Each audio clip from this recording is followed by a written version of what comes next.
Assalamualaikum warahmatullahi wabarakatuh. Di sini saya akan menjelaskan tentang peradaban Mesopotamia. Peradaban Mesopotamia secara geografis terletak di antara dua sungai besar, yaitu Sungai Eufrat dan Sungai Tigris, di mana kedua sungai tersebut bermuara di Teluk Persia, terletak di benua Asia, lebih di wilayah timur tengah dan wilayah sekarang dari peradaban Mesopotamia kuno. Berdasarkan temuan arkeologis dan studi sejarah peradaban Mesopotamia kuno, bermula sejak abad 3500 hingga 2000 BC.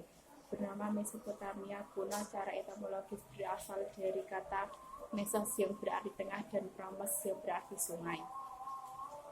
Secara geografis, kawasan Mesopotamia kuno merupakan kawasan yang sangat terbuka, sehingga Mesopotamia kuno merupakan kawasan yang sangat terbuka, sehingga Mesopotamia tidak memiliki perlindungan atau bentang alam yang baik.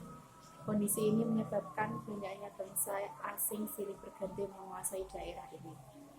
Mendukung kebudayaan, berbagai bangsa yang pernah mendiami lembah sungai Eufrat dan Tigris antara lain satu bangsa Sumeria. Bangsa ini hidup di sektor pertanian, memperbarui sistem irigasi dengan membuat waduk-waduk agar ketika musim kemarau mereka tetap akan bisa melakukan pengairan ke ladang mereka. Yang kedua, bangsa Akkad. Bangsa ini mengalahkan bangsa Sumeria. Pemimpinnya adalah Raja Sargon, memiliki Akkad sebagai ibu kotanya. Ada budaya baru yang disebut budaya Sumer Akkad berbahasa Semit. Yang ketiga, bangsa Babilonia, didirikan oleh bangsa Amorid yang disebut Babilonia, terletak kurang lebih 97 km di selat kota Baghdad sekarang, di tepi sungai Eufrat, Irak Selatan. Pemerintahan atau ibu kota perdagangan dan keagamaan. Yang keempat, bangsa Assyria, termasuk rumpun bangsa Semit. Mereka membangun kota Asur dan Ninive. Kota Ninive terletak di tepi sungai Tigris, dijadikan ibu kota. Pemerintahannya bercorak militer, diberi gelar sebagai bangsa Roma dari Asia. Gelar tersebut didapat karena seperti bangsa Romawi.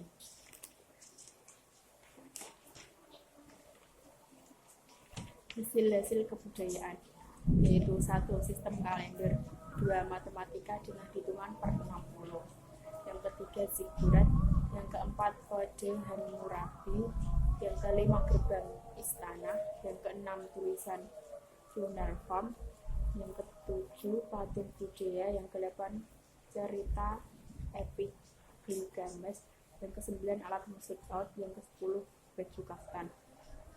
Pemerintahan. Bangsa Sumeria menciptakan sistem pemerintahan negara kota, yaitu satu negara satu kota. Setiap kota mempunyai pemerintahan sendiri yang dipegang oleh seorang lugul atau penjabat yang berperan sebagai raja sekaligus imam. Sistem kepercayaan.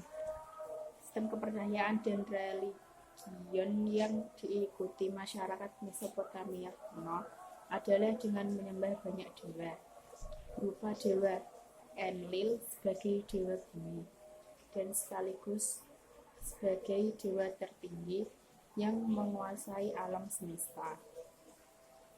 Dewa Enki sebagai dewa air, dewa Am sebagai dewa langit, dewa Samas sebagai dewa Mandagi bagi bangsa Babilonia. Mereka percaya dewa tertinggi adalah dewa Simas, atau telah dikenal dengan nama dewa Marduk. Yang terakhir yaitu ayat peradaban. Runtuhnya peradaban Mesopotamia disebabkan oleh beberapa hal sebagai berikut, yaitu 1. Banyaknya suku bangsa yang berada di Mesopotamia membuat mereka saling berebut kekuasaan di Mesopotamia. Yang kedua, yaitu sistem irigasi pada lahan pertanian yang digunakan di Mesopotamia yang menyebabkan erosi pada lahan tanah pertanian tersebut. Yang ketiga, yaitu ditaklukkan oleh bangsa Persia karena letaknya yang strategis dan diapit dua sungai. Sekian dari saya. Wassalamualaikum warahmatullahi wabarakatuh.